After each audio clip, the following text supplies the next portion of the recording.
Inductor और register के impedances निकाले थे, वो लेब हमने करनी है। दूसरा हमने जी कहा था कि जैसे ये कैपेसिटर है ना, तो कैपेसिटर की बेसिक इक्वेशन हमने ये पढ़ी थी, this is basic equation for the capacitor.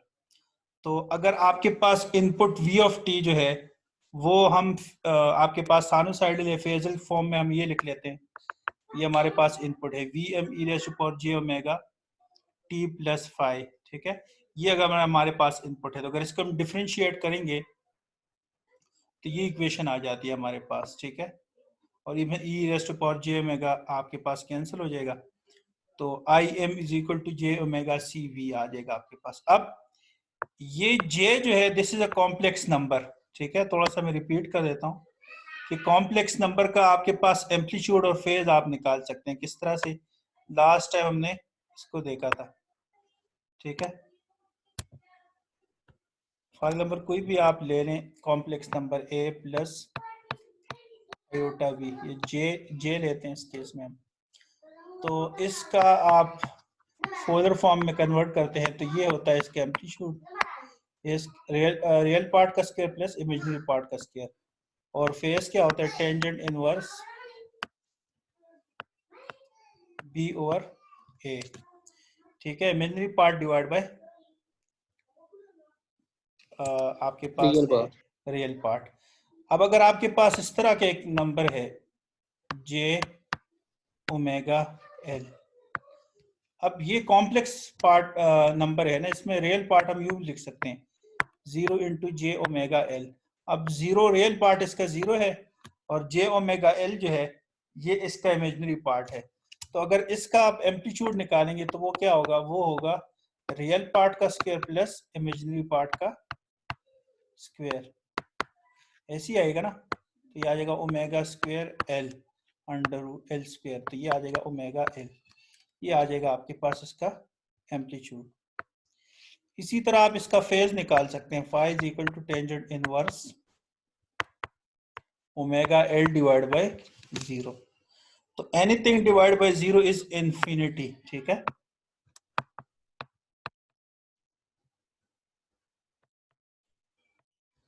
और टेंजेंट कब इनफाइनाइट होता है? टेंजेंट को हम यूं लिख सकते हैं, tangent phi is equal to sine phi plus cos phi.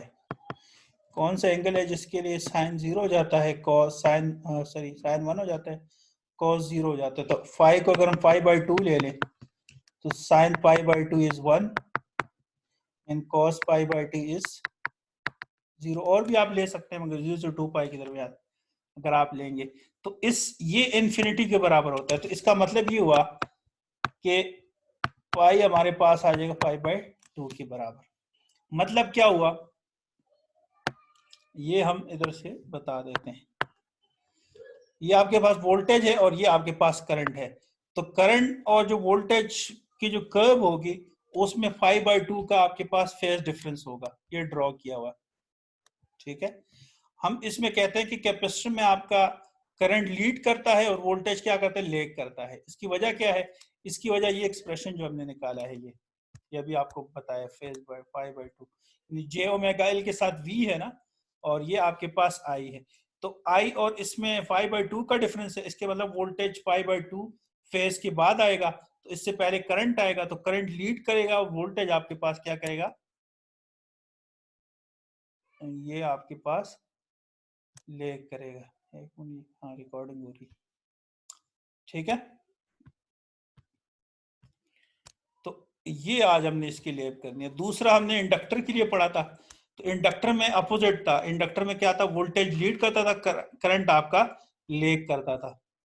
और जो रेजिस्टर है उसमें कोई फेज डिफरेंस नहीं होता था। जैसे ये रेजिस्टर है, ये आप देख लें, इसको कर लेते हैं, फिर हम इंडक्टर के पास जाते हैं। ये अगर आप हमने लास्ट टाइम किया था, दोबारा से अगर मैं इसको थोड़ा सा रिपीट कर दूं। फॉर एग्जाम्पल मेरे पास इस तरह का एक सर्किट है, ये रेजिस्टर है और इसके साथ एक एसी सर्किट लगा हुआ है जिसकी Vm e raised to power j omega t plus 5, इस तरह सर्किट है। तो ये आ जाएगा आपके R। अब इस सर्किट में आप आई भी निकाल सकते हैं और वी भी निकाल सकते हैं। जाहिर है वी तो वही होगा रजिस्टर के क्रॉस जो आपके अप्लाइड वी है, रजिस्टर के क्रॉस भी वोल्टेज वही होगा ना, क्योंकि दोनों किसमें पैरेलल में है। रजिस्टर के अक्रॉस वोल्टेज वही होगा e raise to power j omega t plus 5। Current हम निकाल सकते हैं using Ohm law, V is equal to I R. I is equal to V और R वो क्या होगा, वो आ जाएगा Vm divide by R e raise to power j omega t plus 5। इसमें कोई फेज डिफरेंस नहीं है, देखिए आप सेम फेज क्योंकि कोई डेरिवेटिव नहीं है, सिंपल सिंपल आपके एम्पलीट्यूड में डिफरेंस आ गया। बाकी जो आपका वोल्टेज है और करंट है इनके कोई फेज डिफरेंस नहीं है। तो ये बुक में बताया हुआ है, ये देखें ना सिर्फ एम्पलीट्यूड का डिफरेंस है, बाकी जो वोल्टेज है और जो करंट है, वोल्टेज एंड करंट जो आपके पास है वो आपके पास सेम फेज है उनका, कोई आपके पास उसमें फेज डिफरेंस नहीं है। और तीसरी चीज जो हमने देखी थी वो ये थी कि एक इंडक्टर के साथ एक वोल्टेज सोर्स लगा हुआ है, तो इंडक्टर के साथ जो वोल्टेज सोर्स लगा हुआ है उसके लिए भी हम V और I निकाल सकते हैं। किस तरह से निकाल सकते हैं, हम एक सर्किट ले लेते हैं, ये एक फोर्स सोर्स है आपके पास जो कि एक साइनोसाइडल सोर्स है, और ये एक इंडक्टर के साथ क्या है लगा हुआ है। तो जो सोर्स है वो e raise to power Vm e raise to power j omega plus 5। इस सर्किट में हम I भी निकाल सकते हैं, V भी निकाल सकते हैं। अब जो इंडक्टर के लिए V होती है वो होता है L di और dt। जाहिर है जो वोल्टेज सोर्स आपने लगाए वही वोल्टेज इस इंडक्टर के अक्रॉस भी होगा। क्यों होगा, क्योंकि दोनों पैरेलल में हैं। तो VL आपके पास हो जाएगा V e raise to power j omega t। अब अगर आपने करंट निकालना है तो करंट निकालने के लिए आपको क्या करना पड़ेगा, 1/L और VL आ जाएगा इनटू dt, और ये आ जाएगा di, दोनों साइड को इंटीग्रेट कर दें तो ये आ सर जाएगा। ये टॉपिक कौन सा स्टार्ट किया आज? जी हेलो, जी अभी इस्लाम, कौन सा टॉपिक आज स्टार्ट किया? कौन बोल रहे हैं आप? सर ये कोई और सर ऐड हो गया। अच्छा मैं इनको निकाल लेता हूँ, ठीक है। सर अमजद रफीक साहब नहीं यार हेलो, ये सर विशाल हैं। आपको मैं ना किक आउट कर देता हूँ। हेलो जी भाईजान, गए आप, ठीक है, भाईजान आप गलत साइड में आ बस रहे निकल हैं। गए हैं जनाब ये। अच्छा ठीक है, तो ये आ जाएगा आपके पास 1/L VL dt, ठीक है, ये आ जाएगा आपके पास। अब अगर आप इसको यूं भी कर सकते हैं, नहीं है तो फिर आप दूसरी तरीके से भी इसको कर सकते हैं, ठीक है। ये आपके पास बेसिक एक्सप्रेशन आ गया, इसको इंटीग्रेट कर दें उससे भी आ जाएगा, नहीं तो जो इस तरह बुक नहीं किया उस तरह से कर लें। या LDI और DT लिखा हुआ है, ठीक है। इसको कैसे किया, इसका डिफरेंशियल इक्वेशन पहले इसने निकाले, VT is equal to LDI और TT, ठीक है।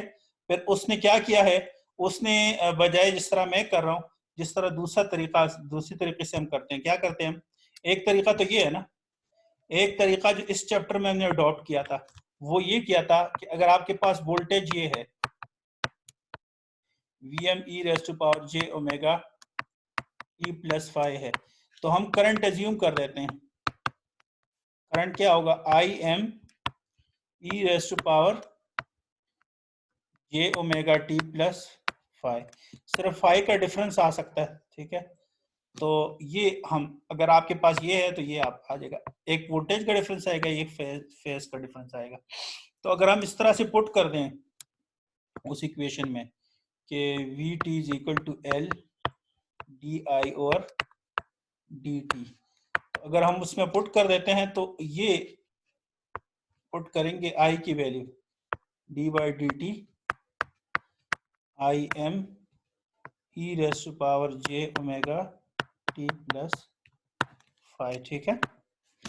अब इसको डेरिवेट कर दें तो Im कांस्टेंट बाहर आ जाएगा, e raise to power j omega t को आप omega t into e phi लिख के चलिए मैं बाकी बुक से बता देता हूँ, ठीक है।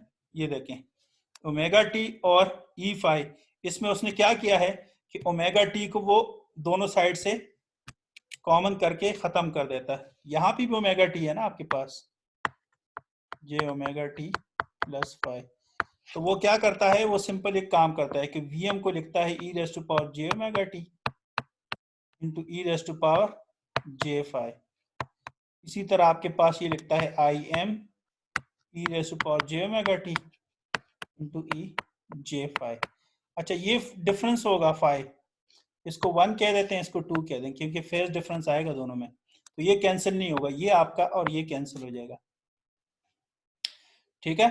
और डी बाई डी टी जब आप करेंगे, इसके बाद डी बाई डी टी आप करें, तो अब क्या होगा, ये वैल्यू आपके पास V M e raise to power j phi, ये आ जाएगा आई एम, और ये जे आ जाएगा और फाई आ जाएगा, और e raise to power j phi आ जाएगा, ठीक है, इस तरह से, ठीक है। तो चलिए हम बुक से बाकी, ठीक है, यही काम किया। देखें ये एक चीज मैं लिखना भूल गया, एल भी आता ना, तो एल भी आपका था, वो मैं लिखना भूल गया। यहाँ पे एल भी था ना पीछे, यहाँ पे ये एल भी है, तो एल को भी लिखना है आपने, जी सर। ठीक है। तो ये जे ओमेगा एल आ जाएगा आपके पास, ओमेगा भी आएगा और एल भी आ जाएगा, ठीक है। आई इस केस में आ जाएगा, एल तो आएगा ही आएगा, ठीक है। तो ये बाकी आप देख लें इसको बुक से, बुक ने कैसे किया हुआ, ठीक है। आई आएगा इसमें, जे ओमेगा एल आ गया, ठीक है, और इस तरह से आपने इसको कर लिया, ठीक है। तो पहले उसने डेरिवेट किया है, उसके बाद e raised to power j omega t जो है ना, उसके बाद कॉमन लिया, पहले इसने डेरिवेट किया हुआ करने के बाद वो क्या करता है, e raised to power j omega L को कॉमन लेके बाकी ये बच जाता है जे ओमेगा एल। अच्छा ये आ गया आपके पास एक्सप्रेशन। अब इस एक्सप्रेशन को देखें, ये भी सिर्फ आपके पास एक कॉम्प्लेक्स नंबर है, तो इसका आप मैग्नीट्यूड भी निकाल सकते हैं, फेज भी, जिस तरह आपको पिछले प्रॉब्लम में बताया कि किस तरह से आप निकाल सकते हैं, तो वो करेंगे आप जिस तरह आपने पिछले में किया, तो इसमें फेज डिफरेंस आ जाएगा।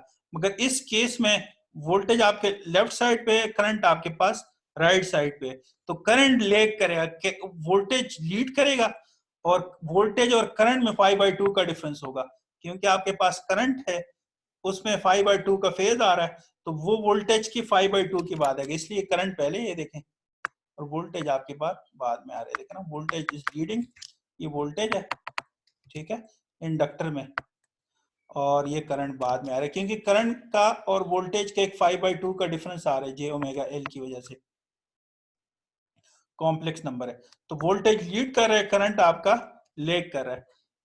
कैपेसिटर में उसका उल्ट है, ठीक है, current is leading, voltage is lagging. वजह क्या है, इसका बेसिक एक्सप्रेशन वजह है ना, इसमें आप देखें लेफ्ट साइड पे आपके पास करंट है, राइट साइड पे वोल्टेज है, जो आपके पास इंडक्टर है उसमें लेफ्ट साइड पे वोल्टेज है, राइट साइड पे करंट है, इसलिए ये आपके पास इस तरह से कर्व बनती है, इसकी आज हमने लेब करनी है। दूसरा हमने लास्ट टाइम इन दोनों की एक्सप्रेशन निकाले थे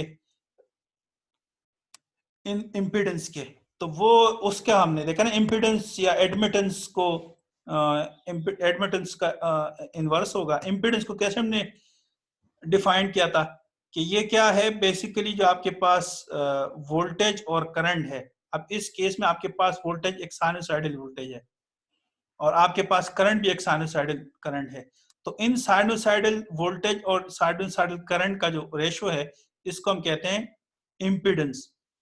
आप इसको कह सकते हैं कि ये सिंपल ओहम लॉ है, और डिफरेंस किस तरह से है कि ओहम लॉ में आपका डीसी सोर्स भी हो सकता है, यहाँ पे ऐसा नहीं है। इम्पीडेंस में आपका जो सोर्स होगा जब आप निकालेंगे तो आपका एसी सोर्स होगा, वी और आई, ठीक है, तो सोर्स आपका एसी हो जाएगा, और ये हमने फिर निकाला था कि किस तरह से आप निकाल सकते हैं, ये हम देख लेते हैं बाद में, ठीक है। इसकी हमने आज लेब करनी है। कोई क्वेश्चन तो नहीं है, कर लें स्टार्ट लैब। जी सर करें। चलिए लेट्स स्टार्ट। ठीक है, ऑनलाइन आप अभी मल्टी सिम यूज करना आपको आ गया, तो इसी पे हम कर लेते हैं। ठीक है, सारे ये यूज करें ना।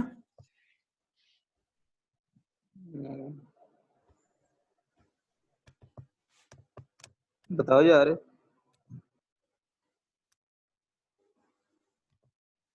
अच्छा ठीक है, हम क्या करेंगे कि एक इंडक्टर ले लेंगे।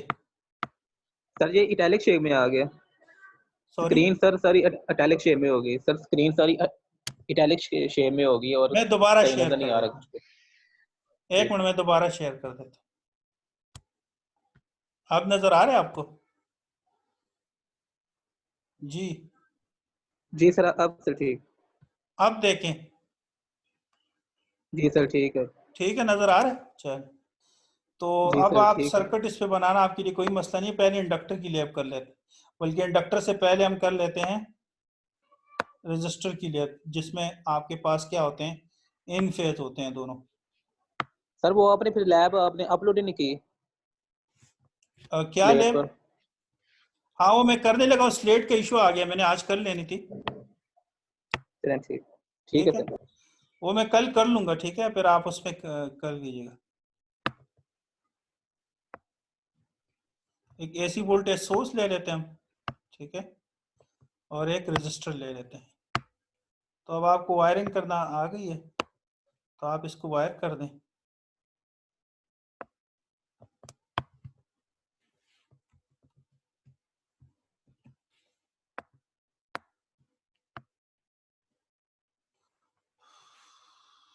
अच्छा,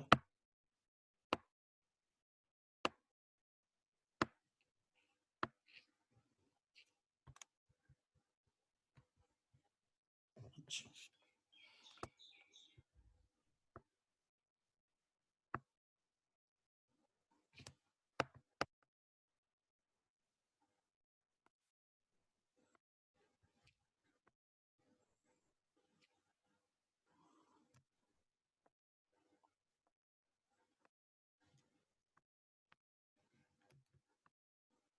चलिए दोबारा कर लेते हैं इसको।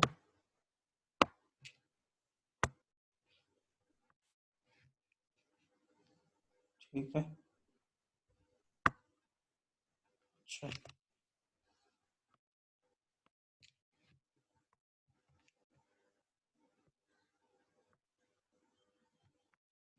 ठीक है, ये सर्किट आपने बना लेना है।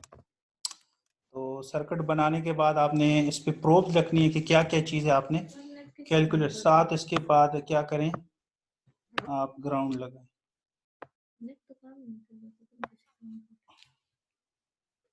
ये ठीक है, ये आपने लगा देना है।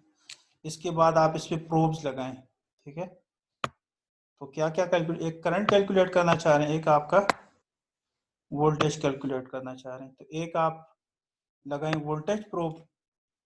किसके अक्रॉस वोल्टेज प्रोब लगाना चाह रहे हैं, वो आप लगा लें रजिस्टर के अक्रॉस वोल्टेज मेजर करना चाह रहे हैं। और करंट भी आप रजिस्टर के अक्रॉस ही मेजर करना चाह रहे हैं, तो वो भी आप इधर लगा दें। ठीक है, ये आप लगा दें। और इसके बाद हम इसको इंटरेक्टिव में जाके इसका ट्रांजिएंट रिस्पॉन्स करें। ठीक है,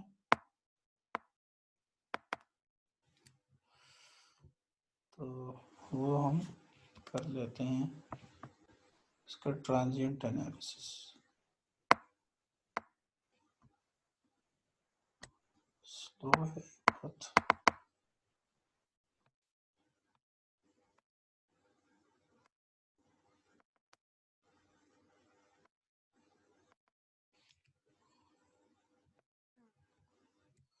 ठीक है, ये आ गया हमारे पास, ट्रांजिएंट रिस्पॉन्स आ गया, स्टार्ट टाइम आ गया, कितनी देर के लिए। फॉर एग्जांपल हम कहते हैं कि हमने चलानी है, सपोज करें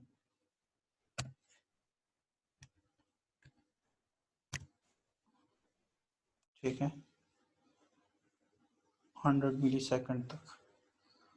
और इनिशियल कंडीशन को हम कर लेते हैं यूजर डिफाइंड, और इसके बाद हम कर लेते हैं स्टार्ट सिमुलेशन।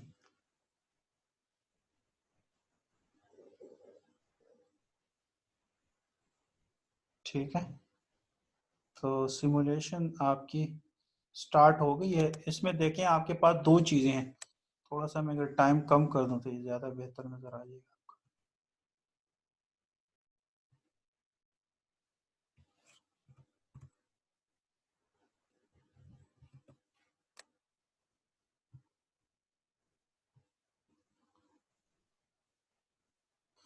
इसको देखें, ये क्योंकि इन फेज है दोनों, तो ऐसा लग रहा है कि एक ही कर्व आ रही है आपके पास। देखिए ये जो कर्व है आपके पास, ये आ रही है वोल्टेज की, तो करंट की कहीं नजर नहीं आ रही। चले मैं देख लेता हूँ क्यों नजर नहीं आ रही, कोई बताएगा क्यों नजर नहीं आ रही?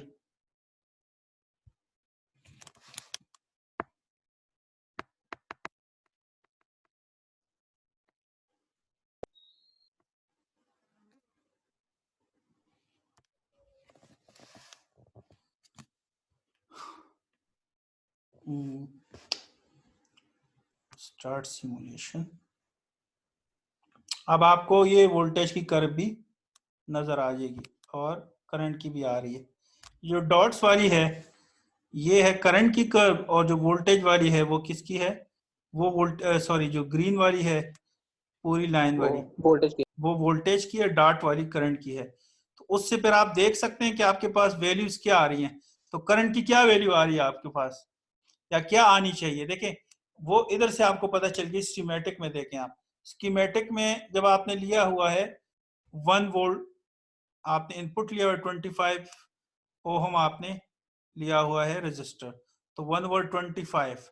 तो ये आप कैलकुलेटर से करके आपके पास वैल्यू आ जाएगी। बेशक आप इसको कर लें, कैलकुलेटर खोलें, कैलकुलेटर से अगर मैं कैलकुलेट कर देता हूँ 1/25,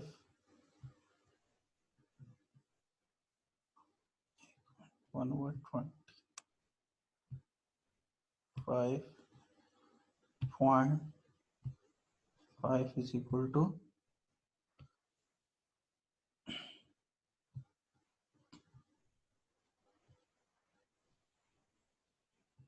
ये है 39.2 मिली एम्प्स। ठीक है, ये करंट आ रहा है।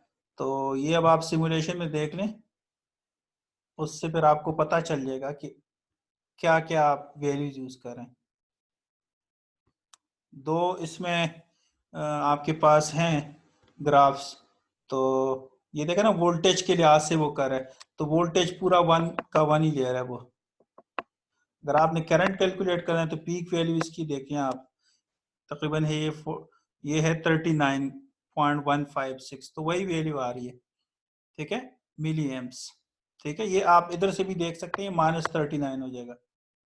ठीक है, क्योंकि प्लस और नेगेटिव वैल्यू के दरमियान क्या कर रहा है, ऑसिलेट कर रहा है। तो अगर आप इधर से ये रजिस्टर की वैल्यू चेंज करें तो करंट आपका क्या होता जाएगा, कम होता जाएगा।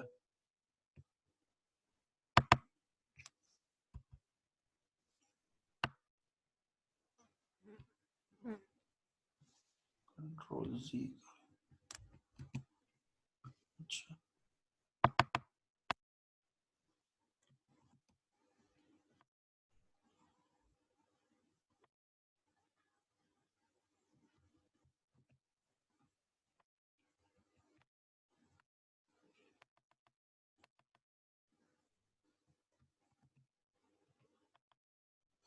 ये वैल्यू अगर आप इधर से चेंज कर दें, फॉर एग्जाम्पल हम इसको बढ़ा देते हैं 50 तक लेके जाते हैं।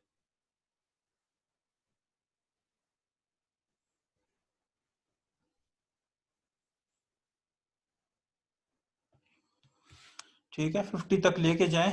अब आपके पास करंट की वैल्यू कम होनी चाहिए। ठीक है,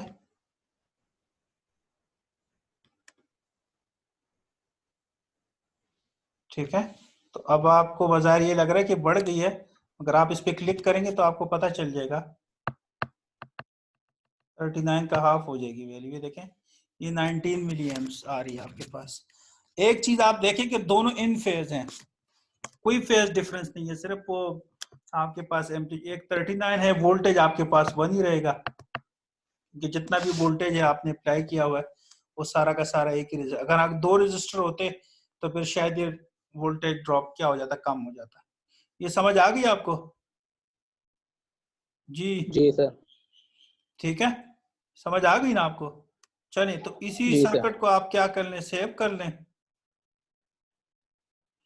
तो ठीक है अगर सर जो वोल्टेज का जो आपने आपने लगाया जी। वो सर, अगर आप रेजिस्टेंस अगर आप जो ग्राउंड के साथ लगाते हो, और तो फिर यानी तो फिर भी यानी कि रिजल्ट यही होना था, सेम ही। फिर तो नहीं आना था ना, अगर ग्राउंड के क्रॉस आप लगा दें वो तो फिर जीरो हो जाता ना।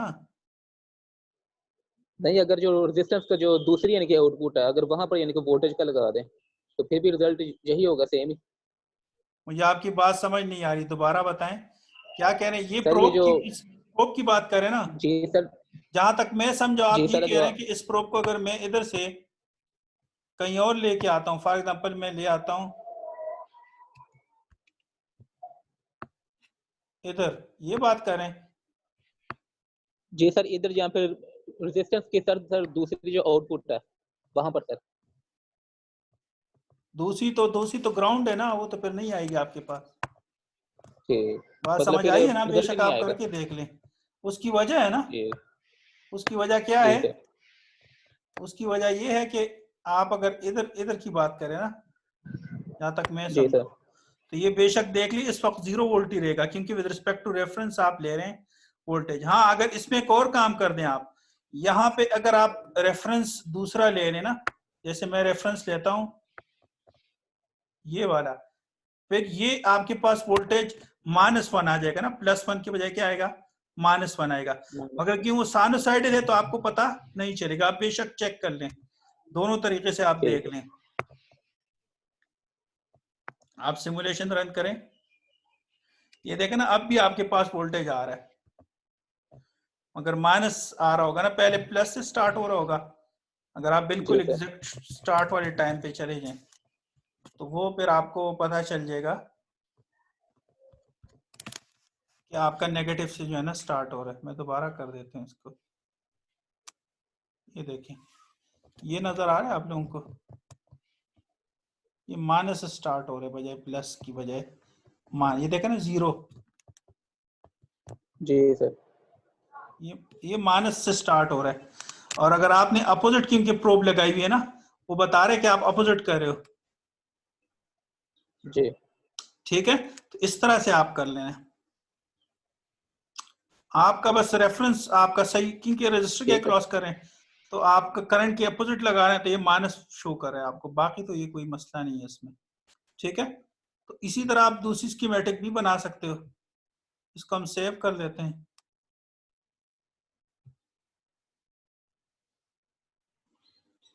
ये अनटाइटल सर्किट के लिहाज से, चले नाम नहीं दिया मैंने इसको फिलहाल, बाद में हम इसको रीनेम कर लेंगे। न्यू सर्किट में जाएं, ठीक है, यहां से भी जा सकते हैं, न्यू फाइल। ठीक है, तो अगर न्यू फाइल में जाते हैं तो ये नई फाइल लोड होने में एक दो कुछ 5-10 सेकंड लगेंगे, तो ये लोड हो जाएगी। इस पे अब आप इंडक्टर के लिए बना दें। ठीक है, आप क्या करेंगे, इंडक्टर के लिए बनाएंगे, एक वोल्टेज सोर्स चाहिए आपको, एसी वोल्टेज सोर्स। दूसरा आपको क्या चाहिए, एक इंडक्टर चाहिए।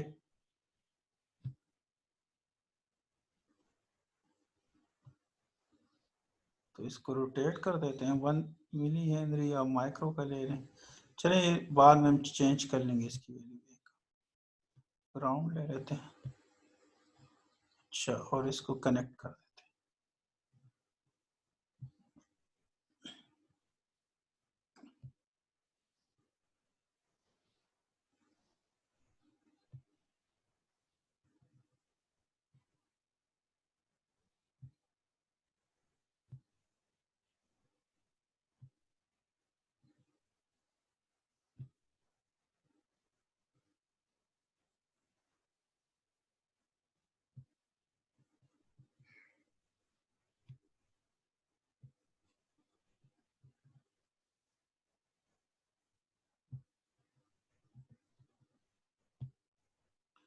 ठीक है, तो सर्किट बना लें। इसके बाद आपने क्या करना है, प्रोब्स रखनी है, एक वोल्टेज की रख लें। जब आप सिर्फ एक रखते हैं तो इसका मतलब होता है कि आपका रेफरेंस ही दूसरा पॉइंट है खुद ब खुद। ठीक है, ये आपने दूसरी प्रोब सेलेक्ट नहीं की, वरना इस पर क्लिक करके आप रेफरेंस भी सेलेक्ट कर सकते हैं। जैसे आपने ये सेलेक्ट किया ना, ये आ जाएगा आपके पास रेफरेंस वोल्टेज। अब वो इस रेफरेंस से आप किसी और रेफरेंस से भी कर सकते हैं, अपनी मर्जी की, जहां से आप करना चाहें। और यहाँ पे आप ले लें एक करंट की प्रोब।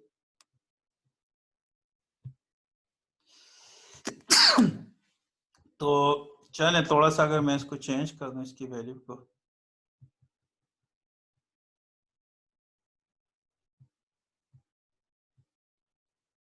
वन मिली हेनरी कर दें। इस वोल्टेज को थोड़ा सा बढ़ा देते हैं, इसको, इसकी वैल्यू को हम कर देते हैं फॉर एग्जांपल 3 वोल्ट।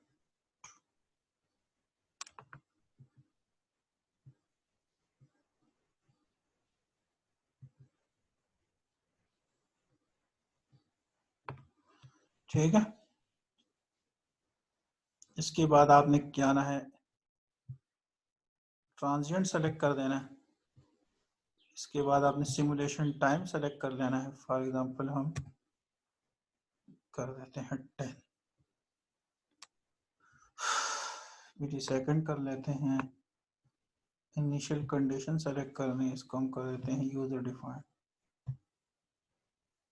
ठीक है, और सिमुलेशन आप क्या कर दें, स्टार्ट कर दें। आपने दो चीजें कैलकुलेट करनी है, वो फिर पता चल जाएगी। देखिए ना, फेज डिफरेंस आ रहा है आपके पास, कितना फेज डिफरेंस आ रहा है, कोई बताएगा?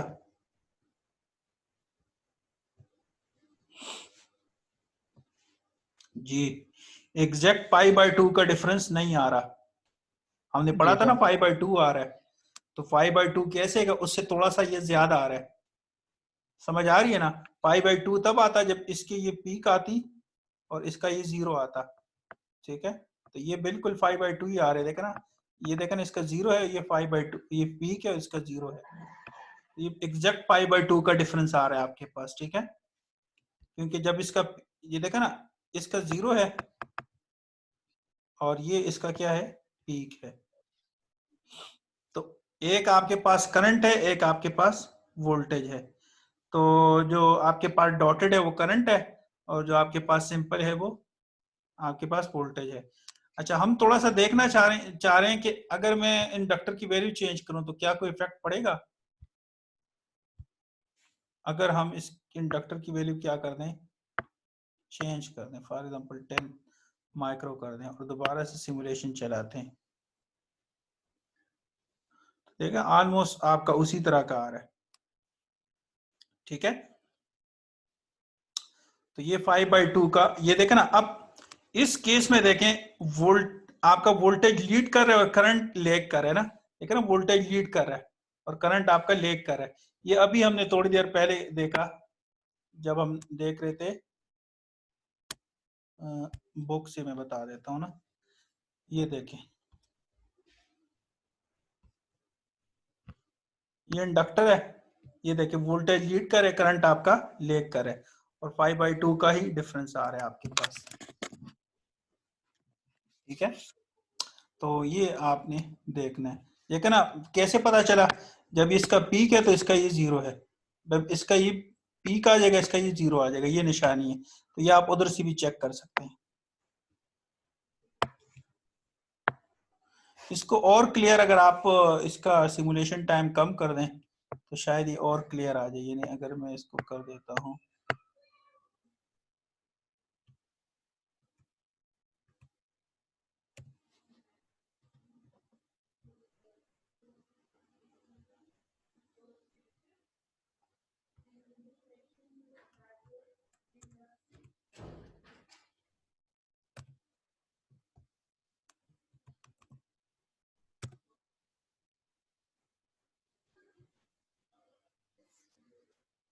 ठीक है, अब समझ आ रही है आपको? एग्जैक्ट उसी तरह का कर्व आ रहा है। जी सर। तो इसी अब तरह सर आप एग्जैक्ट से कैपेसिटर लो के हो लिए गया कर 5/2। सकते हैं। ठीक है, कैपेसिटर के लिए आप ये खुद करेंगे, बाकी हम दूसरा सेशन करेंगे इसके लिए।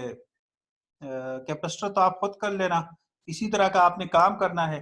सिंपल यहाँ पे क्या आ गया, कैपेसिटर आ जाएगा, वोल्टेज आपने देनी है, डिफरेंस क्या होगा उसमें, करंट लीड करेगा, वोल्टेज आपका लेग करेगा, 5/2 का डिफरेंस आएगा। ठीक है, तो फिर हमने करना है इम्पीडेंस का। तो इम्पीडेंस का कैसे करेंगे वो फिर मैं आपको बताता हूँ नेक्स्ट सेशन में।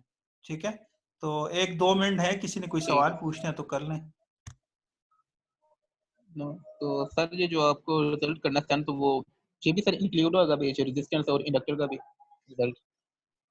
जी ये तीनों आप कर लेंगे ना, कर लें, वो ठीक है सर। कैपेसिटर आप कर लेंगे। ये तो सिंपल सा काम है, 2-2 मिनट का काम है, इतना मुश्किल तो है नहीं। ठीक है, ठीक है सर। तो इसको मैं सेव कर देता हूँ।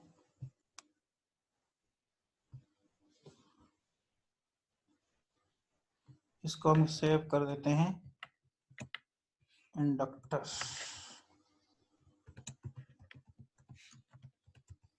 Inductor IV characteristics, IV curve लिख लेते हैं इसको। ठीक है, IV कर्व्स।